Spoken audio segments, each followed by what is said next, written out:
Mushroom research advances constantly, and the great discoveries may be around the corner. Unfortunately, life in a mushroom farm is always busy, and it's hard to stay up to date. Specialized scientific journals don't help due to technical language and frequent paywalls. Our mission is to bring the latest discoveries on mushroom science to the industry professionals and the mushroom people. Ladies and gentlemen, please welcome to the new episode of the Mycelium Digest. Welcome everyone to the Mycelium Digest. This is episode 3. If you're a mushroom professional, busy growing and managing your crops day in, day out, well, you're definitely in the right place. Before we jump into today's topic, just a quick ask. If you find this chat helpful, please do hit that like button over on YouTube, or maybe give us a rating on your podcast platform. It genuinely helps us out a lot, helps us reach more growers like you, and of course, make sure you're subscribed so you don't miss any future insights. Okay, so today we're tackling something that I know many of you deal with constantly. It's that uphill battle, really, protecting your valuable mushroom crops from those unwanted guests, pests, and diseases. That's right. It's a challenge that it can really make or break a season, can't it? Absolutely. So what we've done is pull together some key research, some practical knowledge, really, to get you up to speed quickly on the main threats you're likely facing. And importantly, the smartest ways to manage them. We'll look at everything from the sort of traditional methods right through to the newer science. The goal is just to give you clear, actionable takeaways you can actually use. Great. So let's dive right in. When we talk about these threats, what are the absolute biggest troublemakers, the ones growers see most often? Well, thinking globally, there are really 4 major fungal diseases that consistently cause the biggest headaches for mushroom farmers. Okay, 4 big ones. Let's start at the top. What's number 1? First up, we have green mold disease. Now, the main culprits are these aggressive fungi called Trichoderma species. You don't need to memorize the Latin, but just know there are some particularly nasty types out there causing major problems in North America and Europe. And what does it look like? How do you spot it? Well, when green mold hits, you'll see these extensive green patches, kind of velvety, spreading over the compost and the casing surface. It can also cause brown spotting directly on the mushroom caps themselves. And the impact. You said it's a major headache, but how bad can it actually get? It can be devastating. Imagine losing, everything, 100% of your crop. Wow, really? Yes. Growers in Hungary, for instance, faced exactly that scale of loss back in 2015. It's a stark reminder, isn't it? Shows why catching things early is just so crucial. That is absolutely every grower's nightmare. So what makes it so difficult to deal with once it gets established? Does it exploit specific parts of the growing process? Yeah, it often sneaks in during spawning. That seed grain you use, it's rich in carbohydrates, and Trichoderma just loves that stuff. So it's a really vulnerable point. And once it's in, it spreads pretty easily. Just routine things like watering can move it around. And pest flies, they act like tiny little couriers carrying the spores all over the place. Okay, so green mold, a serious threat. But you mentioned 4. What's next on the list? Next up would be cobweb disease. This one's caused by several Clabotrium species. Sometimes you might notice strains that turn a sort of distinct red or brown color when they're stressed. That's a bit of a giveaway for this fungus. Cobweb can also lead to really heavy losses. The UK and Ireland had some bad epidemics back in the mid-90s. And how does this one spread? Is it similar to green mold?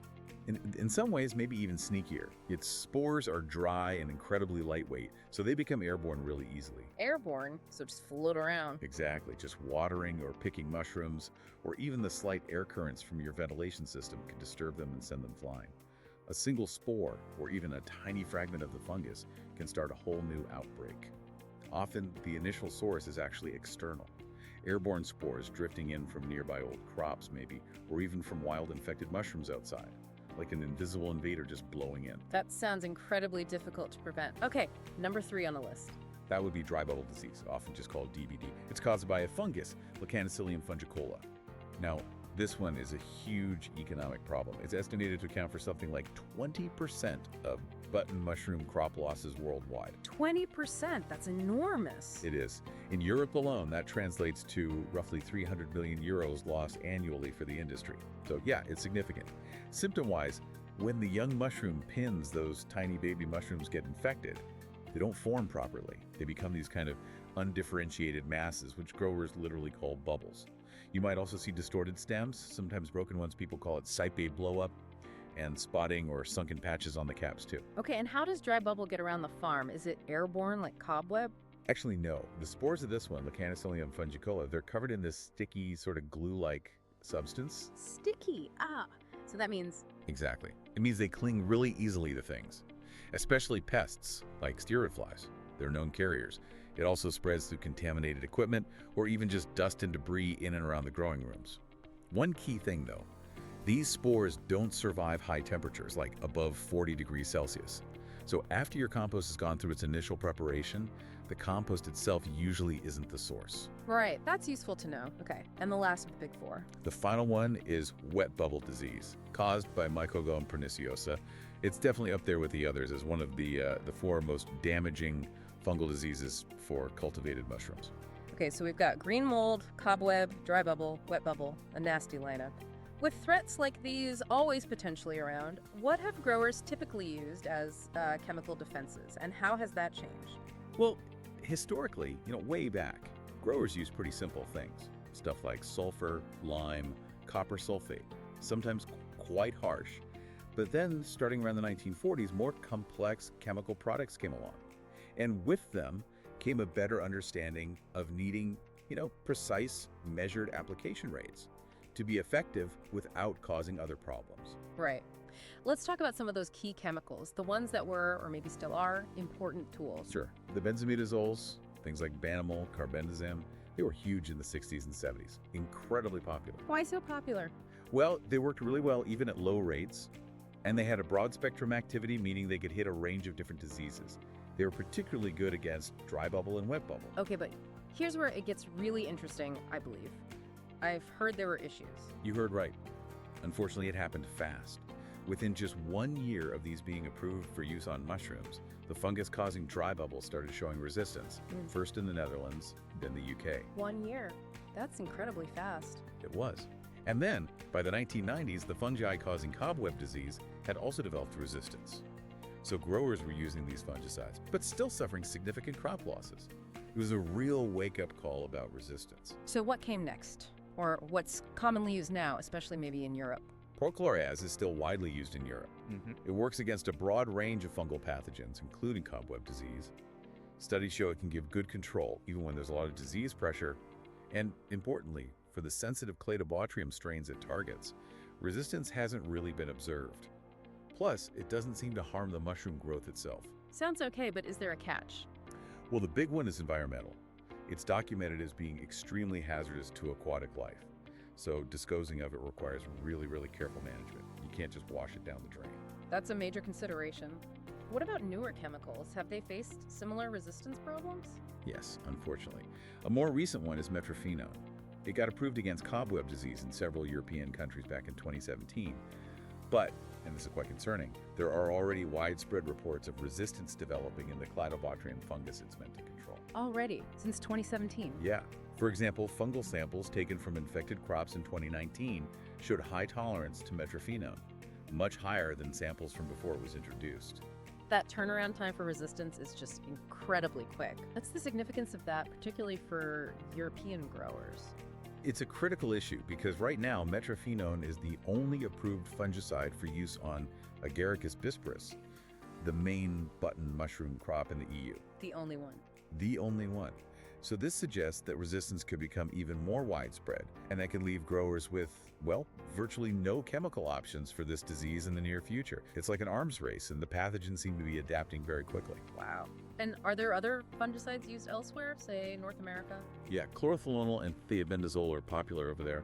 But interestingly, chlorothalonil has actually been banned by EU member states. Why the ban in the EU?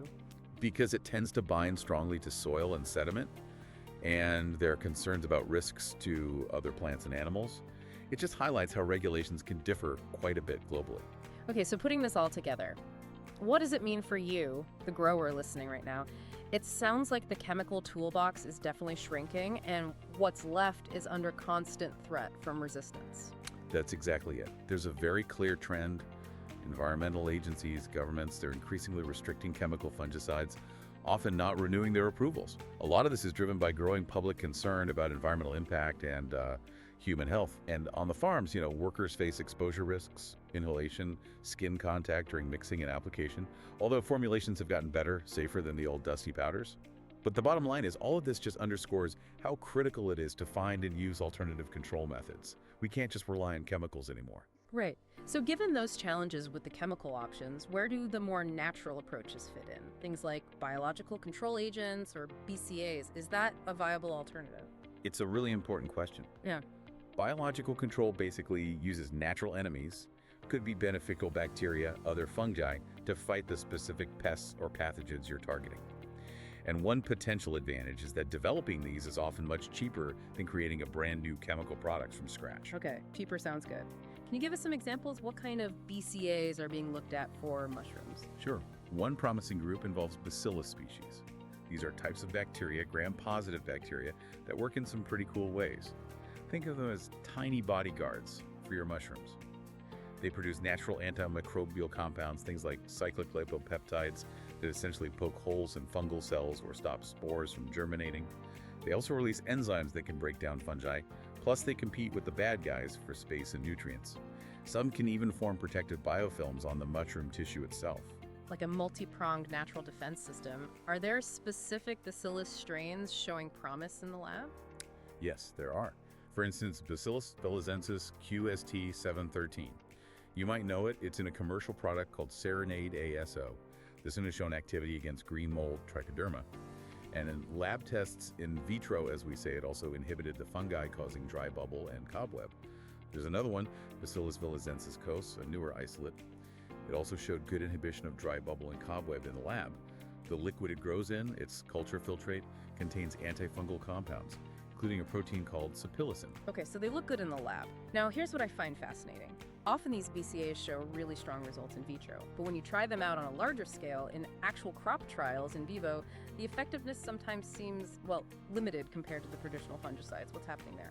That is the million-dollar question, isn't it? It's a real challenge. This disconnect, it might be because the controlled conditions in a petri dish just don't fully capture the incredibly complex microbial world within the casing and compost. There's so much else going on there. It also maybe suggests that the main benefits might come from the compounds these microbes produce, those antimicrobial peptides or enzymes, rather than needing the living bacteria themselves to survive and thrive in huge numbers within the crop environment. So it might be the stuff they make, not the bacteria themselves doing the heavy lifting in the crop.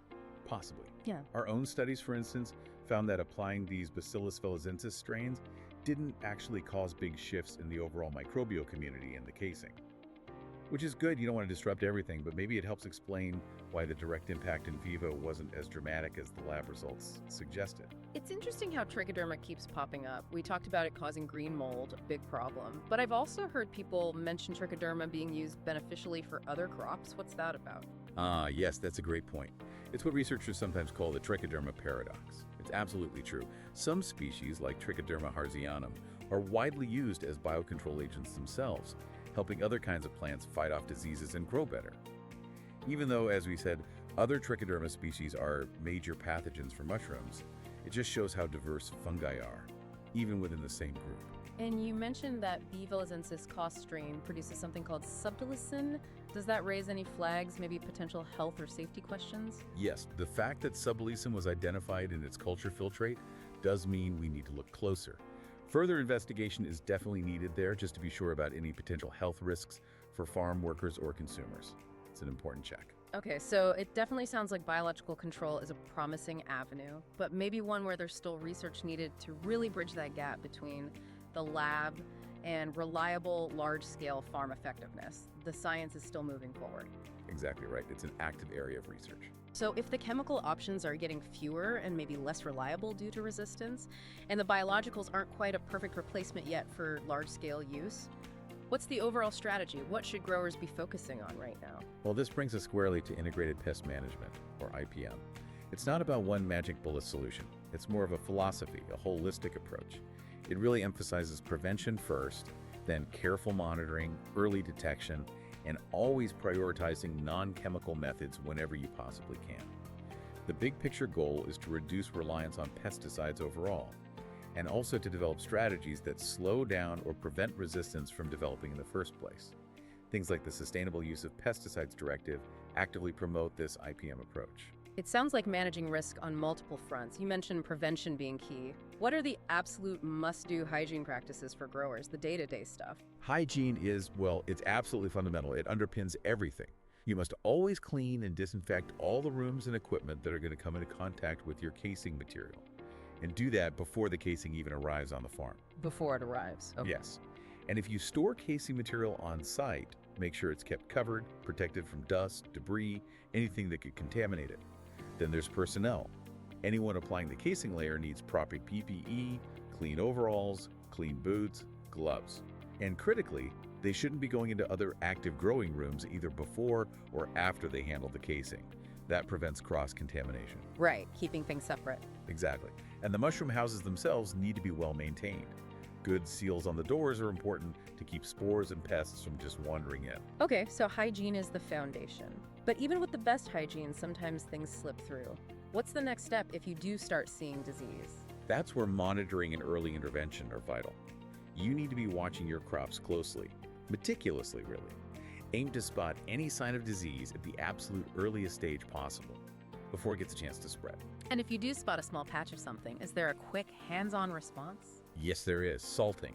This is a really key routine for dealing with localized disease spots.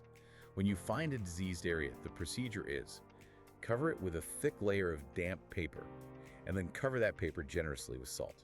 Okay, damp paper first, then salt. Why the damp paper? Why not just salt directly? That's a really critical detail. Salting without the damp paper can actually do the opposite of what you want. It can help disperse the spores when you apply the salt. The damp paper acts as a barrier. It holds things down. Got it. Damp paper is crucial. Crucial.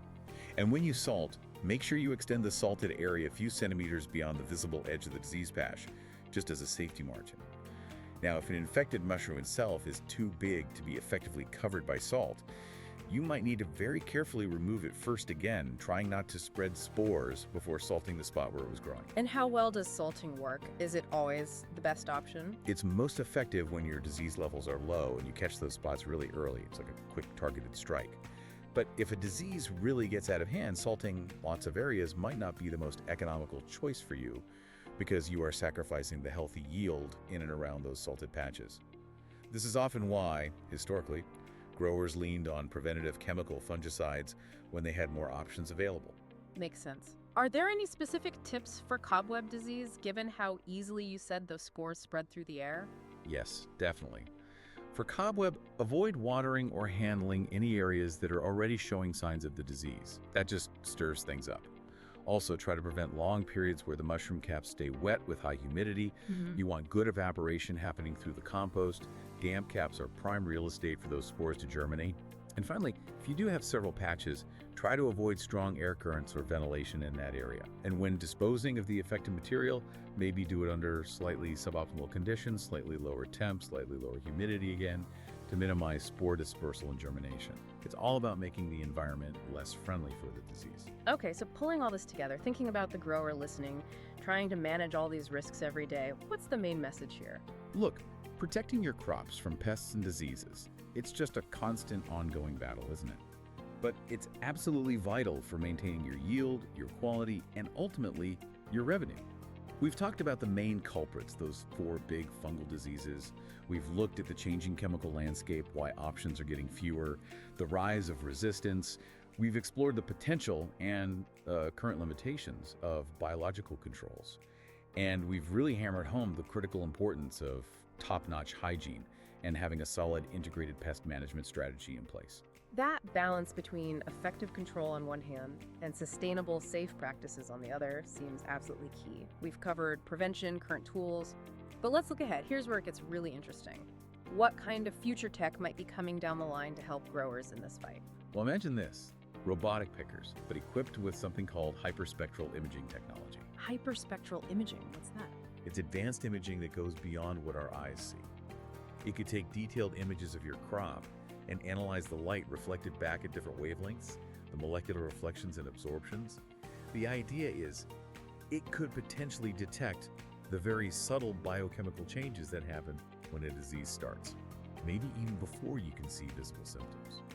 real-time, early detection. Wow, so catching disease almost before it starts. That's the potential, yeah. Yeah. It could drastically speed up response times, make those early interventions, like targeted salting or maybe even targeted BCA application, much more effective because you're hitting it right at the very beginning. Now, it's still an early development for mushrooms. It's not on every farm tomorrow, but it could genuinely be a game changer for farm management down the road, giving you eyes on your crop health at a level we just don't have now. That definitely sounds like something to keep an eye on. Thank you for walking us through all of that today. It's been a really insightful discussion on managing these critical mushroom pests and diseases. We really hope this has given all of you listening some valuable insights and practical strategies to help protect your farms. And just one last reminder, please don't forget to subscribe to the Mycelium Digest on YouTube or wherever you get your podcasts.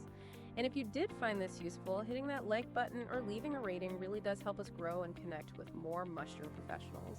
We'll be back soon with more insights for the mushroom industry. Until then, happy growing.